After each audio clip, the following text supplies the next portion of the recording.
Good morning, third grade scholars. Miss Keck here, ready for some Tier 3 RTI lessons. Before we get started, we're going to make sure we have everything we need in order to be successful. You will need this book, First Day Jitters from GetEpic.com.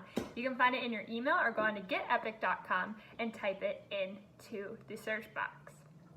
You can pause the video now and unpause it when you have the video and you're ready to go. Alrighty, scholars, let's get started with this story. So I have a question for you. Scholars, how did you feel before you started school at Ethos? How did you feel before you started school at Ethos? Tell me. Awesome, you might have felt scared, you might have felt excited, you might have been worried because you might not know anyone. Those are all real things to feel. I felt that way before my first day at Ethos. I felt scared that I wouldn't know anyone or have any friends.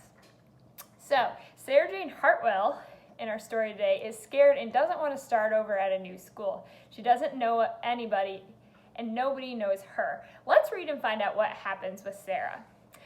Before we jump into our story, we're going to look at some sight words that are popping up right here. We're going to say them together so when we know them, we'll know them when we're reading through the book. Our first one is said. Say it, say it, say it. Our next one is over. Say it, say it, say it. Our third one is and. Say it, say it, say it. And our last one is down. Say it, say it, say it. Alrighty, scholars, can you tell me what we do when we don't know a word? When we might not know a word, and what strategies do we use to decode it? Tell Miss Keck. Tell me.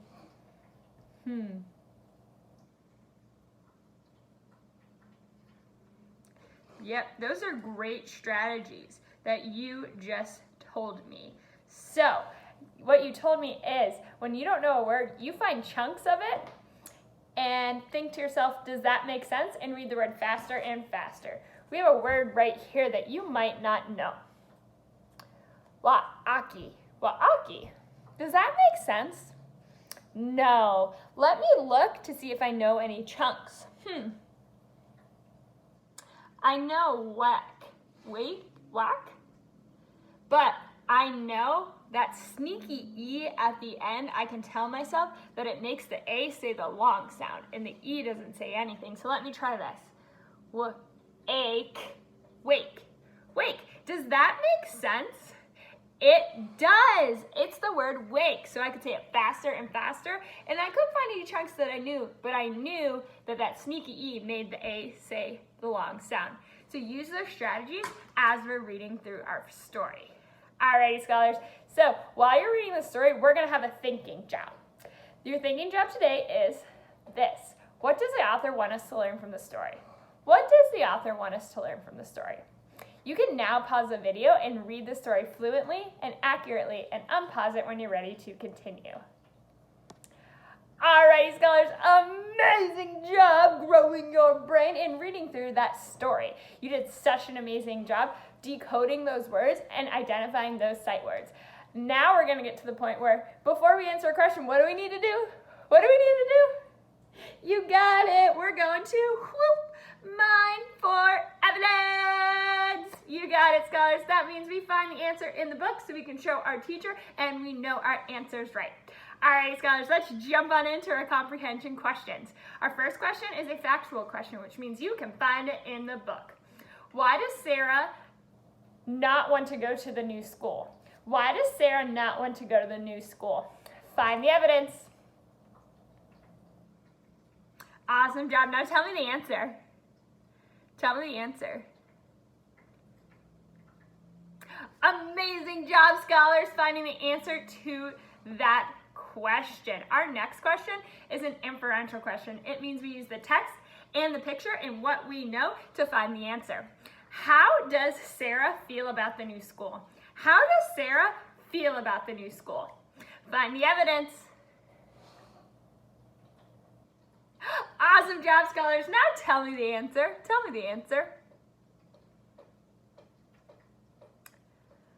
Amazing job, scholars. Kiss your brain. Our last two questions are critical thinking questions. It means we think about the character's motivation, what the message in the story might be, or how the character might have changed. Alrighty, scholars, so our first question is, what does the author want us to learn from the story? What does the author want us to learn from the story? Find the evidence.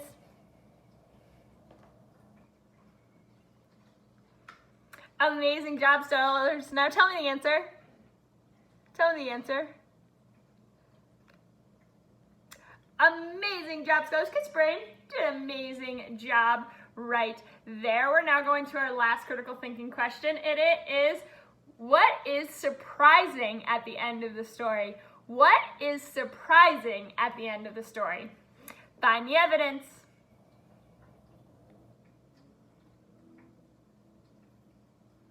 Awesome job, scholars. Now tell me the answer.